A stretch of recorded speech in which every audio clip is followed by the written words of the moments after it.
So, hello mga kabusing! Welcome back to my vlog! Arman Montuya Vlog! So, ayan mga kabusing, bago ang lahat nais ko muna kayong bati na magandang umaga sa inyong lahat, magandang hapon sa inyong lahat, at syempre magandang gabi sa inyong lahat all over the world! Ayan! So, kamusta kayo dyan mga kabosing? At sana po ay nasa mabuti kayong kalagayan. At ako naman ngayon is okay na okay pa sa sinag ng araw. So, ayan mga kabosing, nandito po ako ngayon sa aking flat na parang hindi po kalakihan yung aking flat. At least ako po ay kanya yon, parang may privacy po ako ngayon dito sa aking room kasi meron pa akong lock dito, may sarili akong pintuan. Kahit hindi po malaki, at least safe na safe po ako dito. So ayan, bago ang lahat yan guys, mga kabosing, is salam alaikum, konnichiwa, sawadika, kapung ka, salam alaikum po, and then bujord, and then anyong hasayo po sa mga nanonood po dyan sa aking YouTube channel. Hello, hello, hello, hello, hello po. Ayan. So, ayan mga kabosing, is nalalapit na po yung Grand Coronation Night ng Mr. Supra National 2023. So, ayan. Yan po yung ating pag-uusapan natin ngayon mga kabosing, kasi marireveal ko na kung sino yung aking top 17 dito sa Mr. Supra National 2023. So, hindi na po ako magtatagal. Gusto ko na pong i-reveal yung aking mga ah, top top 17 at kung sino yung hihirangin kong Mr. Supra National 2023. Yo, ayan. So, let's begin with my number 17 is Cuba. Ayan mga kabosing, si Mr. Cuba po yung aking number 17. Last year po, sila po ata yung nakoronahan bilang Mr. Supranational. At ngayon is pang number 17 po si Mr. Cuba. So, okay naman po yung kanyang performance sa akin ito. Siya naman po siyang pandak yata si Mr. Cuba. Pero pasok siya sa akin sa top 17. At syempre yung my number 16 is si South Africa. For my number 16 si South Africa. Ayan. Same ata sila ng height ni Mr. Cuba. Ayan, si Mr. South Africa. At syempre, for my number 15 is si Slovak Republic. So, ayan. Ganda rin katawan ng guys nun is Slovak Republic. Parang mas okay na okay yun sa akin. At syempre, for my number 14 spot is si Panama. So, ayan si Miss Panama. Gandang-ganda ako sa kanyang katawan dito. At syempre, yung kanyang bulky. Yan.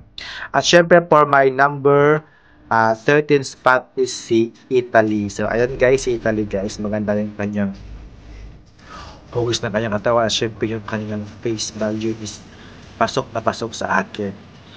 Siya lang ata yung parang nakahati yung buhok niya. Basta, super ganda po ng kanyang katawan. At syempre, yan. For my number 12 spot is si Cameroon. Ayan, si Cameroon guys. Either sa maitim po siya. Kaya lang, okay naman po yung kanyang performance. At syempre yung kanyang katawan is batak na batak po. Last time yung nakita ko siya is okay. Parang may abs pa siya. May 6 pack. Pero maganda yung kanyang katawan. At syempre for my number 11 spot is si Mr. Brazil. So, ayan si Mr. Brazil doon. Sa lahat ng mga pageant vloggers, is siya yung atanga sa top 5. Pero sa akin is pang number 11 po siya. Gusto ko siya makapasok sa top 10. Parang 50-50 pa ako sa kanila. Ayan, pero pasok na pasok sa akin si Mr. Brazil. So, ayan.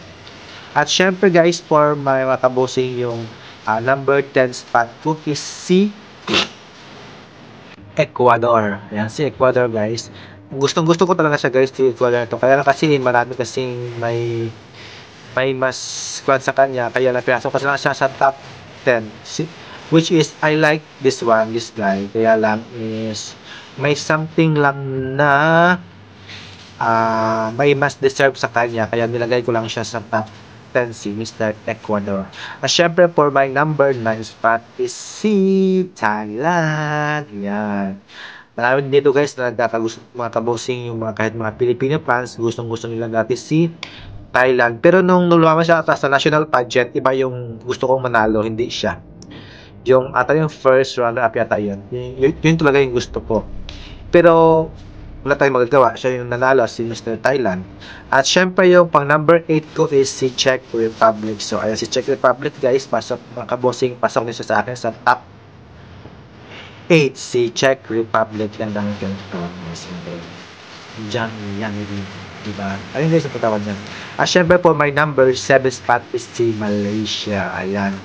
Nasyakin pa ako mga kabosing sa kanyang performance saka sa kanyang picture dito. Parang grabe, hindi ako nalulat talaga ako sa kanyang ganda ng katawan talaga ni Mr. Malaysia.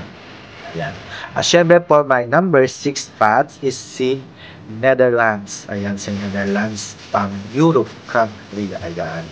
Okay sa akin yung kanyang face value at saka yung kanyang angkat at yung kanyang performance okay sa atin at approve yun kasi nakikita ko na sa kanya yung kanyang movements lang at saka yung kanyang katawan okay na ako sa kanya. At syempre yung top 5 ko is yung 4th runner up ko is si Mr. Philippines. Ayan guys, sana makapasok siya sa top 5. I hoping kasi okay naman yung kanyang performance dito at suwabing-suwabe naman. Tsaka, i-enjoy niya lang yung kanyang laban ni Mr. Philippines. Ayan. At syempre, for my 3rd runner-up or 4th place is si Mexico. Ayan, si Mexico. Yung lumalaban si Mr. Mexico dito. Gustong-gusto ko rin si Mexico dito, guys. At, parang, nung una, hindi ko siya, mas gusto ko si Ecuador. Pero nung sa picture nito, mas okay pala si Mexico. Yun yung gusto kong sa picture lang ako nagbe-base kasi sa naman sa mga videos nila okay rin si Mr. Mexico. Ayan. At syempre yung my second runner up or third is si Mr. Argentina. Ito guys yung pinaka-beto guys. Parang hindi siya masyadong bata, hindi masyadong matanda. Sakto lang talaga yung kanyang average. Saka yung kanyang katawan is very normal lang talaga, hindi siya masyadong mabato-bato dito. Tsaka gusto ko rin yung kanyang face, ayun, parang maamo na parang lovable talaga si Argentina. So, ayan. At syempre mga kabosing is yung my number 2 is si Poland. Ayan. Kaya ko siya guys nagustuhan si Mr. Poland kasi gusto ko yung kanyang buhok, yung kanyang itsura na sobrang manly. Wala ko yung kanyang mukha. At syempre yung kanyang galawan at saka yung kanyang katawan. Kaya gusto talaga si Mr. Poland. At saka yung kanyang mata. Gusto ko yung kasi masyado siyang enjoy lang at saka happy siya sa kanyang ginagawa kanya.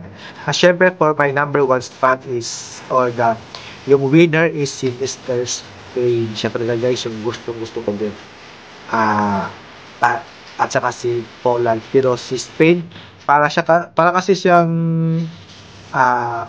mukha na siyang Mr. Supranational sa itsura pa lang niya at saka sa kanyang tindig, parang siya ata yung mananalo dito, pero siya yung gusto kong manalo sa si Mr. Spain. But I hoping also to the Philippines na makakuha tayo ng first crown ng Mr. Supranational. Kaya lang si Spain talaga yung parang may possible talaga na mananalo dito sa competition na ito. So ayan guys, this is my final prediction for the Mr. Road to the Crown for Mr. Supranational 2023. So, sino guys yung gusto nyo manalo dito? So, comments down below and don't forget to like, subscribe to my YouTube channel, Arman Luntuya Vlog. At na-reveal ko na yung aking yung final kong prediction talaga mga kabusing. So, comments down below ng mga kabusing. So, see you in my next vlog guys and see you to the finals round kung sino yung mananalo talaga sa Mr. Supranational. So, see ya! Bye-bye! Have a nice day! Keep safe! Chup, chup, chup.